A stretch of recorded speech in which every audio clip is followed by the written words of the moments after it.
Morning प्यारे बच्चों, आज हम करेंगे कक्षा 7 की विज्ञान की वर्कशीट नंबर 5 है। 3 अगस्त की वर्कशीट। अपना नाम लिखेंगे, अपने टीचर का नाम लिखेंगे। आज का जो टॉपिक है वह मृदा में पोषकों की पुनः पूर्ति की। जो मृदा होती है, मिट्टी होती है, उसमें पोषक तत्व होते हैं जिसको पौधे ले लेते हैं, अब्जॉर्व कर लेते हैं। फिर से वापस कैसे मृदा में पोषक तत्वों को वापस लाया जा सकता है, कौन सा तरीका है, वो क्या क्या चीज़ें होती है जिनसे मृदा को फिर से पोषित किया जा सकता है। राधिका जब अपने निकट के फसल के खेत में भ्रमण कर रही थी तब उसने देखा कि किसान खेतों में खाद फैला रहे हैं। यह आपने भी नोटिस किया होगा। उसने बगीचे में भी माली को ऐसा करते हुए देखा जहाँ वे लौन या गमलों में खाद का उपयोग कर रहे थे। तो वह सोच में पड़ी कि ऐसा ये करते क्यों हैं, क्यों डालते हैं खाद को मिट्टी में। तो उर्वरक क्या होता है? उर्वरक रासायनिक पदार्थ होते हैं जो पौधों को पोषक तत्व प्रदान करते हैं। मुख्य रूप से नाइट्रोजन, फॉस्फोरस और पोटेशियम इसमें तत्व होते हैं। वही जैविक खाद होता है जो पौधों अवशेष और गोबर, पशुओं के गोबर से प्राप्त होते हैं तथा पौधों को पोषक तत्व प्रदान करते हैं। ये रासायनिक पदार्थ होते हैं, ये जैविक पदार्थ होते हैं। अब पोषक तत्व किस लिए चाहिए होते हैं पौधों को? तो पोषक तत्व पौधे अपनी वृद्धि, अच्छे विकास के लिए मृदा से खनिज पोषक तत्वों को अवशोषित करते हैं। अतः मृदा में इनकी मात्रा लगातार कम होती रहती है, क्योंकि पौधा है अपनी वृद्धि कर रहा है तो धीरे धीरे जो जिस मृदा में वो उगा हुआ है उससे क्या होगा, उसके जो पोषक तत्व कम होते चले जाएंगे। तो उर्वरक खाद में नाइट्रोजन, फास्फोरस, पोटेशियम जैसे पोषक तत्व होते हैं। उससे क्या होता है, मृदा को इन पोषक तत्वों से समृद्ध करने के लिए भूमि में उर्वरक तथा खाद मिलाने की आवश्यकता होती है। अब हमें करना है फिर से समृद्ध बनाना मृदा को, तो हम क्या करेंगे, उसमें उर्वरक या फिर खाद मिला देंगे। तो पौधों को सभी पोषकों में से नाइट्रोजन की आवश्यकता सबसे ज़्यादा होती है। जिस तरह से हवा में 70% क्या होती है, नाइट्रोजन होती है, उसी तरह पौधों को भी सबसे ज़्यादा यही गैस चाहिए होती है, नाइट्रोजन। अब क्योंकि वायु में नाइट्रोजन गैस तो प्रचुर मात्रा में उपलब्ध है, लेकिन जो पौधे होते हैं इसे डायरेक्ट सीधे उपयोग नहीं कर पाते हैं।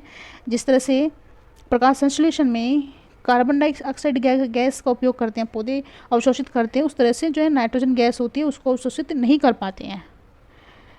बहुत ज़्यादा मात्रा में उपलब्ध है तो भी वो नहीं कर पाते, लेकिन पादप इसे सीधे उपयोग नहीं कर पाते और पादप नाइट्रोजन को विलेय रूप में ही अवशोषित कर सकते हैं। कि जैसे पानी में घुल जाए, पौधों में जो पानी जाता है उसके साथ अगर पौधा उसको अवशोषित कर ले तो ये पौधों में जाकर उसकी वृद्धि में सहायता करती हैं। अब इसमें विलेय के रूप में कौन इसको परिवर्तित करेगा? वो होता है राइजोबियम नाम का एक जीवाणु। वो क्या करता है, जो चना, मूंग तथा अन्य फलीदार पौधे उनकी जड़ों में रहता है और ये वायुमंडल की जो नाइट्रोजन है उसको ले लेता है और फिर विलेय पदार्थों में इसको परिवर्तित कर देता है। अधिकतर दालें फलीदार पौधों से प्राप्त होती है। राइजोबियम अपना भोजन स्वयं नहीं बना सकता। फलीदार पौधे बैक्टीरिया को भोजन आश्रय प्रदान करते हैं, जिसे सहजीवी संबंध कहते हैं। वो जो बैक्टीरिया है, ठीक है, वो नाइट्रोजन को कन्वर्ट कर देता है विलेय के रूप में, वो पानी की सहायता से पौधे उसको ले लेते हैं। अब बैक्टीरिया उसको भी तो कुछ खाना पीना चाहिए होगा ना, तो वो क्या करता है, जो पौधा होता है, फलीदार पौधे जिनके जड़ों में बैक्टीरिया रहता है, वो उसको भोजन भी देते हैं, उसको आश्रय भी प्रदान करते हैं, और इसी संबंध को कहते हैं सहजीवी संबंध। अगर हम परिभाषा की बात करें तो दो जीवों का मध्य संबंध जिसमें दोनों जीव आवास, पोषण के लिए परस्पर लाभान्वित होते हैं। अब जैसे यहाँ पे देखिए, जो फलीदार पौधा है उसको मिल रही नाइट्रोजन जिससे अपनी वृद्धि कर सकता है, और जो बैक्टीरिया उसको मिल रहा है भोजन और आश्रय, तो दोनों को लाभ हो रहा है एक दूसरे में, तो इस संबंध को बोलेंगे सहजीवी संबंध। प्रश्न के देखें तो उर्वरक खाद के बीच एक अंतर लिखिए। सबसे बड़ा अंतर तो यही हो जाएगा कि उर्वरक रासायनिक पदार्थ होते हैं और खाद जैविक पदार्थ होते हैं। पादप के लिए आवश्यक 3 मुख्य पोषक तत्व कौन से हैं? तो 2 में आंसर आ जाएगा नाइट्रोजन, फॉस्फोरस और पोटेशियम। थर्ड की बात करें सहजीवी संबंध से आप क्या समझते हैं, तो सहजीवी संबंध का उत्तर आप यहाँ से कर देंगे।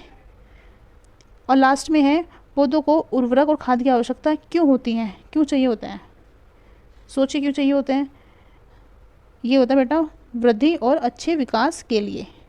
तो 4th में आ जाएगा ये वाला आंसर। आइए बच्चों, वर्कशीट समझ आ गई होगी। Thank you, have a nice day.